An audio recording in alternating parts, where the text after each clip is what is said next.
ये कहानी एक ऐसे कलाकार की है जिसने गरीबी और कठिनाइयों का सामना करते हुए अपने सपने को सच कर दिखाया। उसकी कहानी हमें सिखाती है कि दृढ़ निश्चय और मेहनत से हर मुश्किल को पार किया जा सकता है। शिव का बचपन और कला से पहला परिचय। शिव का जन्म एक छोटे से गांव में हुआ था। उसका गांव हरियाली से भरा हुआ था। चारों ओर खेत, पेड़ पौधे और पशु पक्षी थे। शिव बचपन से ही बहुत शांत स्वभाव का था और उसकी नजरें हमेशा प्रकृति के सौंदर्य को निहारती रहती। जब बाकी बच्चे खेलते थे, शिव घंटों पेड़ों की शाखाओं, नदी की लहरों और पशु पक्षियों को देखता रहता। उसकी आंखों में यह सारी चीजें जैसे एक अद्भुत दृश्य बन जाती, लेकिन उसे यह समझ नहीं आता था कि वो इन दृश्यों को व्यक्त कैसे करे। एक दिन गांव के स्कूल में एक शिक्षक ने बोर्ड पर कुछ आकृतियां बनाई और शिव ने पहली बार देखा कि कैसे कोई व्यक्ति चित्रों के माध्यम से अपनी सोच को व्यक्त कर सकता है। उस दिन के बाद से शिव का मन पेंटिंग की ओर खिंचने लगा। स्कूल में कोई पेंटिंग का विषय नहीं था, लेकिन वह खुद से ही आकृतियां बनाने लगा। उसके पास कोई अच्छा सामान नहीं था, न रंग न ब्रश, इसलिए वह साधारण पेंसिल से ही चित्र बनाता था। और अगर कागज नहीं होता तो मिट्टी पर, दीवारों पर या फिर पुराने अखबारों पर चित्र बना लेता। शिव का परिवार आर्थिक रूप से कमजोर था। उसके माता पिता खेतों में काम करते थे और मुश्किल से घर का गुजारा होता था।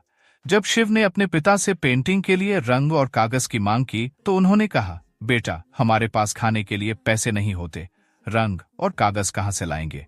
ये बात सुनकर शिव उदास हो गया, लेकिन उसने अपने सपने को मरने नहीं दिया। उसके मन में यह ठान लिया था कि चाहे जो भी हो, वह एक दिन अपनी कला से पहचान बनाएगा। गांव में कला को कोई महत्व नहीं देता था। लोग सोचते थे कि पेंटिंग का कोई भविष्य नहीं होता और इसे सिर्फ समय की बर्बादी समझा जाता था।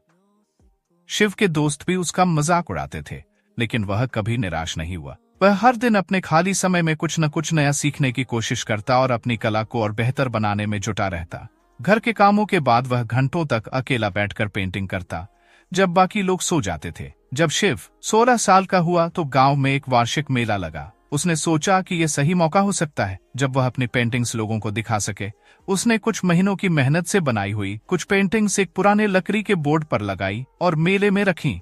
हालांकि वह दिन उसके लिए निराशाजनक साबित हुआ, क्योंकि किसी ने उसकी पेंटिंग्स को खरीदा नहीं। लोग केवल देखकर चले गए और कुछ ने तो ताने भी मारे कि यह काम तो बच्चों का है। शिव के मन में निराशा तो आई, लेकिन उसने हार नहीं मानी। उसने सोचा कि शायद उसकी कला अभी इतनी अच्छी नहीं है कि लोग उसे समझ सके, इसलिए उसे और मेहनत करने की जरूरत है। उसने और गहराई से कला को समझना शुरू किया और धीरे धीरे उसकी पेंटिंग्स में निखार आने लगा। कुछ समय बाद गांव में एक कला प्रेमी व्यापारी आया जो किसी काम से वहां रुका था। उसने शिव की कुछ पेंटिंग्स देखी और वह चकित रह गया। उसने शिव से कहा, तुम्हारी कला में कुछ खास है, इसे दुनिया तक पहुंचाना चाहिए। क्या तुम शहर आना चाहोगे?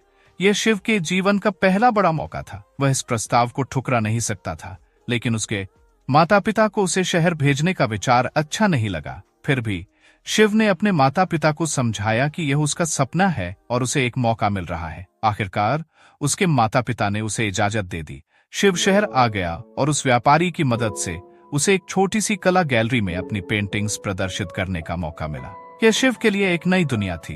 वहां लोग उसकी कला को सराहने लगे, उसकी तारीफ करने लगे। धीरे धीरे उसकी पहचान बनने लगी और उसकी पेंटिंग्स की मांग भी बढ़ने लगी।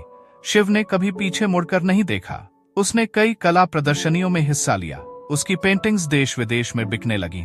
वह गांव से शहर आया एक साधारण लड़का था, लेकिन अब वह एक मशहूर कलाकार बन चुका था। उसकी कला में गांव की सादगी और प्राकृतिक सौंदर्य का अद्भुत मेल था, जो लोगों को बहुत पसंद आया।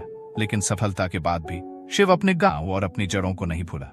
उसने अपने गांव में एक छोटी सी आर्ट स्कूल खोली, जहां वह बच्चों को मुफ्त में पेंटिंग सिखाने लगा।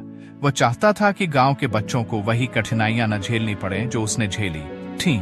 उसके इस काम से गांव में कला का माहौल बनने लगा और लोग अब पेंटिंग को एक गंभीर काम समझने लगे।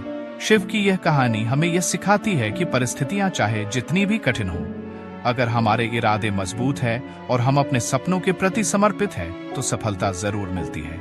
ये कहानी हमें यह भी बताती है कि अपने सपनों को पूरा करने के साथ साथ हमें समाज और अपने आसपास के लोगों की मदद भी करनी चाहिए, ताकि उनकी जिंदगी भी बेहतर हो सके।